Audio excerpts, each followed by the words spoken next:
One. Hello मित्रों, मेरा नाम नवजोत सिंह और आप देख रहे हैं Flix with Navjot. Solo Leveling का सीजन 1 अभी तक चल रहा है और अभी तक हमने 5 और 6 एपिसोड का रिव्यू कर दिया और आज हम करेंगे 7th और 8th एपिसोड का रिव्यू। तो 7th एपिसोड में होता क्या है, एक्चुअली जब ये घर जाता है सब कुछ निपटा के, तो वहाँ पे इसको इसकी बहन मिलती है। ये अपनी बहन को वो पैसे देता है वहाँ से जो जीता होता है, और पैसे देने के बाद ये थोड़ा बहुत अपने घर का खर्चा निकालने जितना कर लेते हैं। देन उसके बाद इसको अपनी फिजिक्स पे भी ध्यान देना होता है, तो ये अपनी बहन को साथ लेके जॉगिंग करने निकल जाता है। जैसे ही ये जॉगिंग करने निकलता है, वहाँ पे ये जो 7th एपिसोड है, वहाँ पे ये पूरा का पूरा उस रैंडम बॉक्स पे बेस है।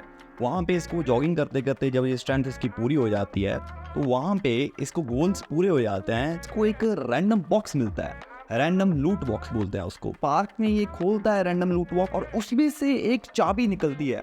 जी हाँ, उसमें से एक चाबी निकलती है और वो चाबी एक बहुत ही भयंकर से अजीब से एक नरक टाइप की जगह का होता है। तो ये वहाँ पे जाता है और वहाँ पे एक बहुत ही खतरनाक बी ग्रेड का विलन रहता है। तो ये इतना लड़ता है उसके साथ इतना लड़ता है, वहाँ पे इसकी मरने वाली हालत हो जाती है। तो वहाँ पे एक ये पोशन लेता है जिसकी वजह से इसकी एनर्जी या फिर कि थोड़े जख्म हील हो जाते हैं। इसको पता नहीं लगता है कितना जख्मी है कितना नहीं। लड़ने के बाद ये वहाँ से जीत जाता है और वहाँ पे इसको एक ही मिलती है, वो इससे भी बड़े तहखाने की होती है और ये पहले ही जख्मी हो चुका होता है और वहाँ पे ना जाना ही प्रेफर समझता है, वहाँ पे ना जाना ही भलाई समझता है, क्योंकि यही बहुत खतरनाक लेवल का था। इसने सारी एनर्जी इसकी चूस ली, सारी की सारी एनर्जी इसकी यहाँ पे खत्म हो गई, वहाँ जाके तो ये मर ही जाएगा।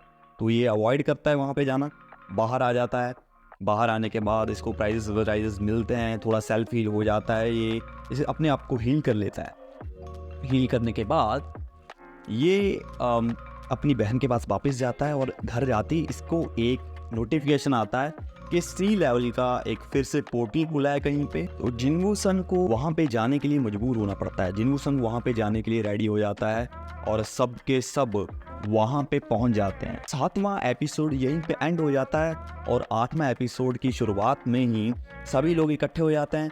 ये सभी लोग वहाँ पे पहुँच जाते हैं जो पिछली रेड में, पहली वाली रेड में शामिल थे। वही लोग जो पहले एपिसोड में एक तहखाने में बंद थे, जिस तहखाने की हम बात कर रहे थे जहां से जिनवू सन को पावर्स मिली थी, उस तहखाने में जो लोग थे वो लोग दोबारा से इकट्ठे हो गए। 6 जन जिंदा रह गए थे और 6 जनों में से वहां पे 5 जन मौजूद हो गए थे। एक तो जिनवू सन, एक उनका जो लीडर होता है, तीसरी हीलर और 2 वो बंदे जो अलग रहते हैं, उनका नाम मेरे को नहीं मालूम, लेकिन वो वहाँ पे आ जाते हैं।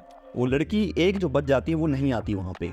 तो ये पांचों के पांचों वहाँ पे इकट्ठे होते हैं। सी लेवल का जो भी पोर्टल खुलता है उसके अंदर जाने के लिए 8 लोग कंपल्सरी होते हैं और वहाँ पे 3 कैदी और लाए जाते हैं और एक बी ग्रेड का या फिर कह लो बी लेवल का एक हंटर वहाँ पे मौजूद होता है, जो सरकार के अंडर या फिर कह लो गवर्नमेंट के अंडर काम करता है। वहाँ पे वो कैदी भी मौजूद होते हैं। वो कैदी एक लड़की का रेप करके वहाँ पे आए होते हैं और जो बी लेवल का हंटर जो गवर्नमेंट अधिकारी होता है उनके साथ, उसने सुपारी ली होती है उनको मारने की, उन तीनों को मारने की, क्योंकि उस लड़की का बाप, जिस लड़की का रेप हुआ, उस लड़की का बाप उस हंटर को पैसे देता है इनको खत्म करने के लिए। ये सारी की सारी इस बी लेवल के हंटर की प्लानिंग होती है। जब ये सब अंदर जाते हैं, जिनवू सन हीलर और वो जिसका हाथ कट गया इनका लीडर और वो 2 जन और, ये अलग अलग बट जाते हैं। जिनवू सन हीलर लड़की और वो लीडर, ये तीनों अलग चले जाते हैं। अंदर जाते ही वो बी ग्रेड का हंटर उनको मार डालता है। जो कैदी रहते हैं उनको बहुत ही बेरहमी से काट डालता है। वो अच्छी बात है क्योंकि वो एक रेपिस्ट थे, उनको बहुत ही गंदे तरीके से मारा उसने, वो अच्छी बात है।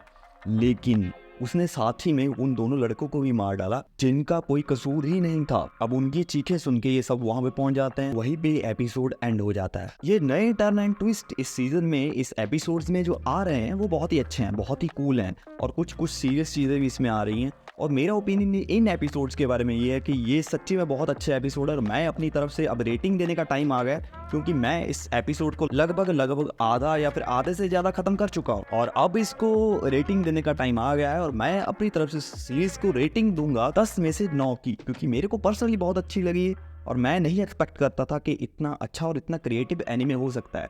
Thank you so much for watching this video. अगर आप चैनल पर नए हो तो सब्सक्राइब कर दो, अगर वीडियो पहली बार देख रहे हो तो लाइक कर दो। Thank you so much for watching this video.